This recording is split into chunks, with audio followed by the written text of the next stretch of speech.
Today I will teach you the topic threshing equipments. What is threshing? So we will see the definition of threshing. Threshing is the process of removal of grain from the airheads or from the plants by striking, threading or rubbing. Common methods of threshing are threshing by manual labor, threshing by animals and threshing by machines. So what is principle of threshing? It is based on different principles depending on the grains which are separated from panicles, cobs and pods.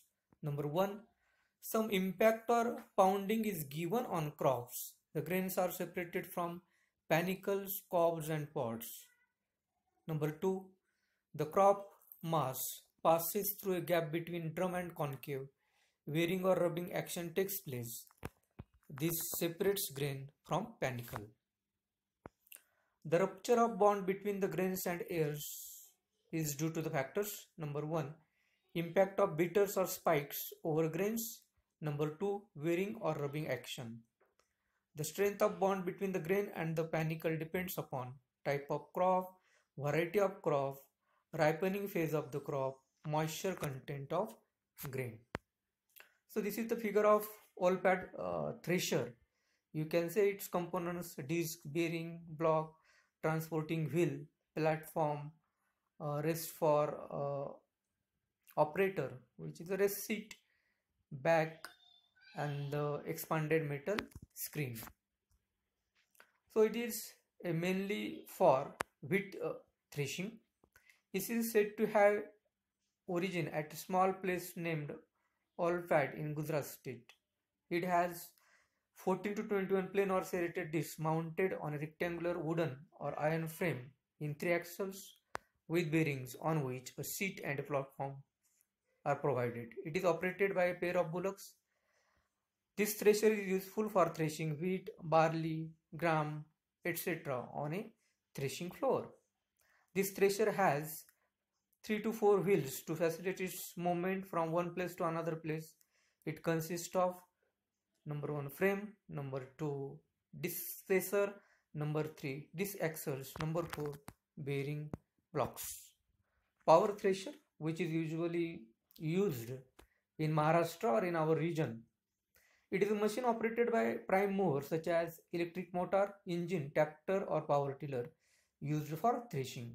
It performs the following functions such as number 1, to feed the harvest to the threshing cylinder, number 2, to thresh the grain out of the airheads, number 3, to separate the grain from the straw, number 4, to clean the grain, number 5, to put the grain in a bag, and number 6, to make the chaff suitable for animal feeding.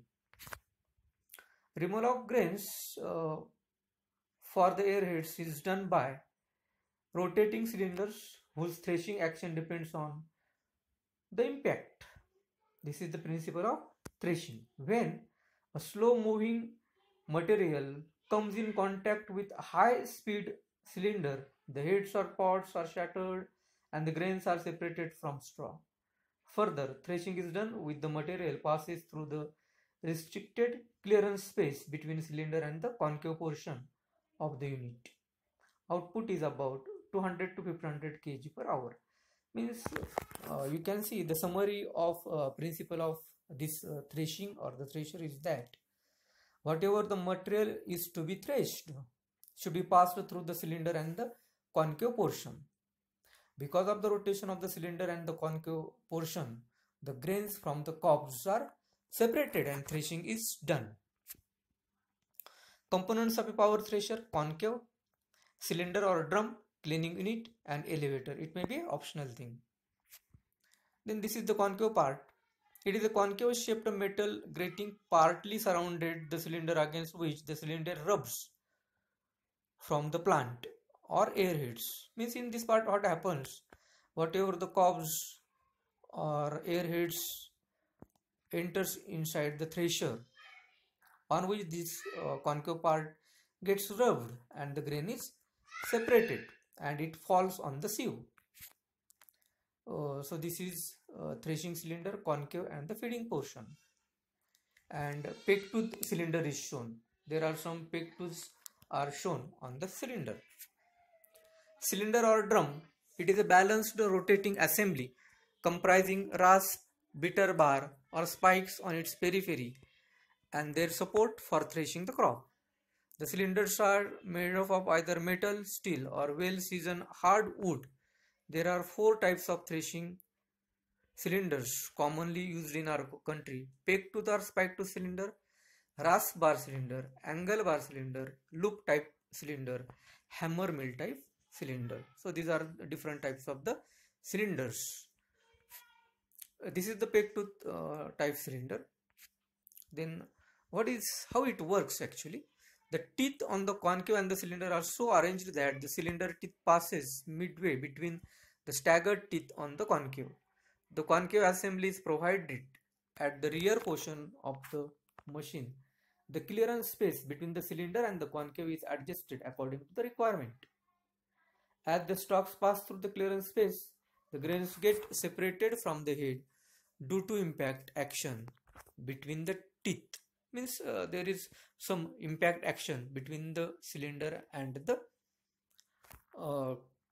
the clearance provided between the cylinder and the drum. This is the figure of loop type cylinder. So the cylinder is studded with a number of wire loops throughout its outer periphery. This is mostly used on paddy threshers. Thick wires are bent as loops and are arranged in rows on the cylinder surface. Smooth surface of the loops give gentle combining action which does not damage the grains. Then this is angle bar cylinder.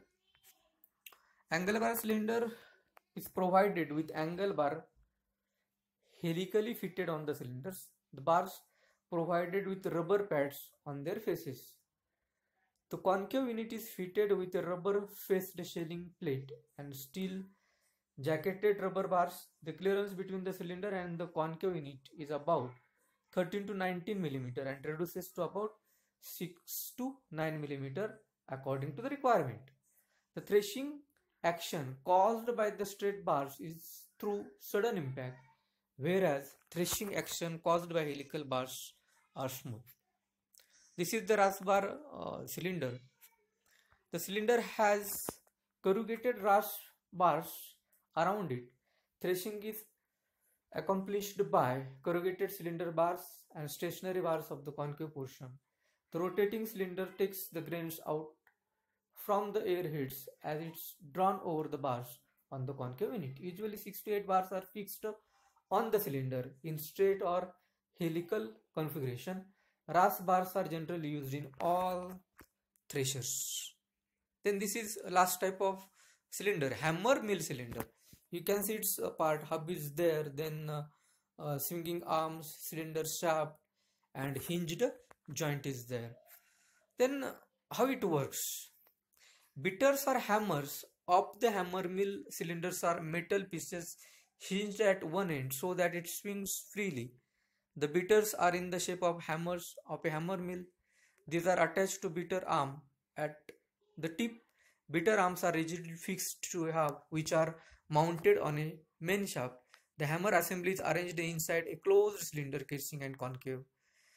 When the cylinder rotates, the swinging bitters fly away and become straight and stiff and perform the threshing.